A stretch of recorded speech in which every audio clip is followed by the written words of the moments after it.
Good morning, everyone. I just wanted to check in and see how everyone did yesterday with that Leo energy, the new moon energy, the eclipse.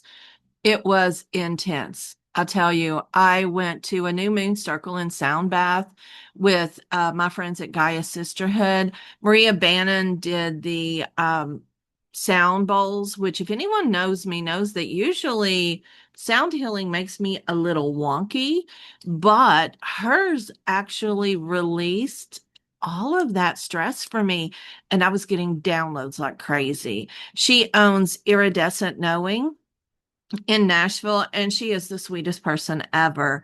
Our host, Jennifer Harvard, who was the priestess of the ceremony, she was there with the cacao ceremony and just in her wonderful sacred cauldron her wonderful sacred cauldron in Nashville. Now, for me, remember the new moon is for you to come home to yourself and remember the light that's always lived within you. And I'm telling you, I had download vision, meditation, whatever you want to call it, of intensity. I saw myself, and then I saw myself go into my inner temple. If you all know, I love to work with my soul in my inner temple right here. And I start to open the door, and there's just this light.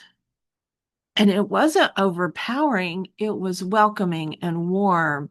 And it was just beautiful. It really was. We did a meditation with Sekhmet, the Egyptian lioness goddess, of course, Leo.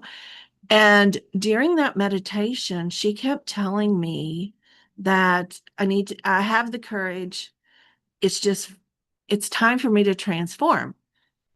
And I absolutely love it. And what I came to was I had a lot of things going on in my mind about some things I'm planning. And when I opened that door to my inner temple, everything was just there and I could see myself as I'm wanting it to be. So I want you to comment below and let me know what energy or what you felt with the new moon, the eclipse, and all the crazy things the astronomical and astrological sky decided to do with us yesterday. And give me a follow. Follow me on my website, bertina.org. Just get in touch with me. I love talking to people. Other than that, take a break today, rest. I'm going to do a lot of work and then napping this evening. So I hope you have a wonderful day. Bye.